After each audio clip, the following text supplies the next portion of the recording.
Le temps, c'est une perception, c'est une invention de l'homme. Si l'homme l'avait pas inventé, ben il avancerait pas. En passant, les secondes sont basées sur la vitesse moyenne du battement du cœur humain. Puis les minutes, aucune idée, je sais pas. Ce qui est intéressant par contre d'avoir des journées de 24 heures, c'est qu'on peut la séparer en entières. Parce que 3 fois 8, ça fait 24. Donc 8 heures de sommeil, 8 heures de travail, puis 8 heures de divertissement. Ce qui est encore plus intéressant, c'est que si on divise ça par 2, on agence ce style de vie-là avec le vrai cycle circadien du corps humain. C'est-à-dire dormir 4 heures à partir de minuit jusqu'à 4 heures du matin, s'amuser 4 heures de temps ou faire de l'exercice à partir de 4 heures le matin jusqu'à 8 heures, travailler de 8 heures à midi, se recoucher de midi à 4 heures, s'amuser de 4 heures à 8 heures jusqu'au coucher du soleil, puis travailler encore de 8 heures à minuit. Sérieusement, quand on prive un humain de toutes ses références lumineuses, genre le coucher du soleil puis le lever du soleil, après un certain temps sans référence, c'est le cycle qui devient naturel. Puis si tu fais une sieste de 4 heures en plein milieu de l'après-midi, en plus t'as le lifestyle d'un chat. Anyway, la perception du temps. Plus tu regardes l'heure, plus tard que ça finisse, plus ça passe lentement. C'est normal parce que ton horloge interne est pas stable. Le rythme de ton horloge dépend du rythme de ton cerveau. Imagine que toutes tes pensées ont une fréquence. Ton cerveau est comme la trotteuse d'une horloge. Ça, c'est la petite aiguille de seconde, là. Puis dans ton cerveau, plus tu focuses sur la trotteuse ou le temps qui passe, plus tu vas remarquer les subtilités dans les changements du mouvement de la trotteuse. Puis comme le temps, c'est une question de perception, puis qui est étroitement liée à la conscience, plus tu focuses sur le temps qui passe, plus le temps passe lentement parce que chaque seconde est mémorisée.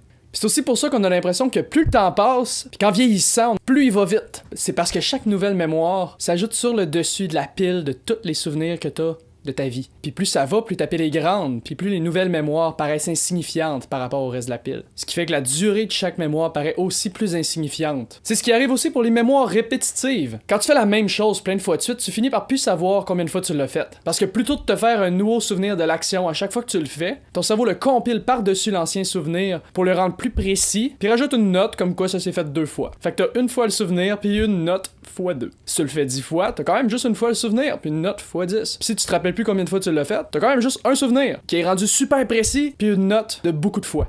Tu l'as fait beaucoup de fois. C'est super efficace pour pas gaspiller des neurones, gaspiller des chemins de neurones. Fait que si tu trouves que le temps passe trop lentement, répète la même action sans arrêt. Dessine des cercles sur une feuille, ou tourne-toi les pouces. Littéralement, se tourner les pouces, si tu focuses sur le mouvement, va devenir une mémoire répétitive qui va être remémorée une fois, ou peut-être 2 fois, comme étant une séquence avec un nombre de fois que tu l'as fait. Puis si tu comptes pas le nombre de fois que tu l'as fait, tu perds track du temps si tu focuses juste là-dessus.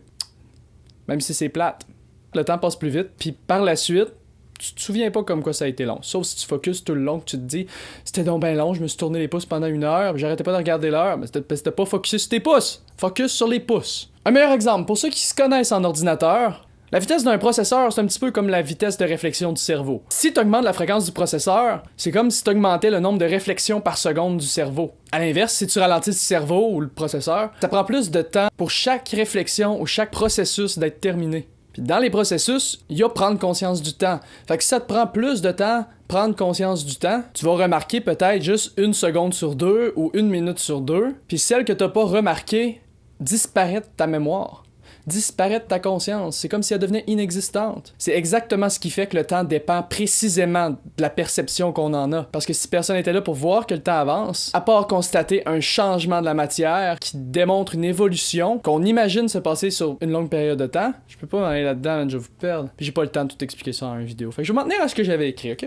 Fait que si tu veux que le temps passe plus lentement, utilise ton cerveau. En variant tes activités puis en faisant de chaque jour un jour nouveau, puis complètement différent, ton cerveau pourra pas compiler chaque jour comme étant le même que celui de la veille, avec quelques différences près. Parce que présentement, le seul temps que tu vas passer, c'est les secondes ou les minutes que ton cerveau enregistre. Puis ces secondes ou minutes-là sont associées à une différence dans ta journée, quelque chose de différent qui s'est passé, un événement particulier, un accident ou une surprise, des choses nouvelles. Puis ton cerveau a un modèle d'une structure de journée existante. Ton cerveau se dit, chaque journée ressemble à ça, sauf qu'il y a ça ou ça ou ça qui change, ce qui fait qu'il y a besoin de se faire un souvenir comme étant une journée. Chaque nouvelle journée va juste se compiler là-dessus, puis va raffermir le template ou le wireframe, le modèle de ta journée typique. Puis toutes les choses qui se passent comme la veille vont disparaître de ta mémoire parce que c'est toujours la même chose. puis les détails vont rester les seuls marqueurs que t'as du temps qui passe. Alors que si t'as pas de modèle, si t'as aucun modèle de journée habituelle, puis que chacune de tes journées sont complètement différentes, ça se peut que t'oublies certaines des journées que tu fais, sauf que chaque jour va être enregistré individuellement. Fait que sors de chez vous, fais du sport, fais d'autres sports, fais plein de choses nouvelles, essaye des nouveaux jeux. Si t'es du genre à toujours être dehors, passe plus de temps sur l'ordi. Si c'est du genre à toujours être sur l'ordi, passe plus de temps dehors. Change de job.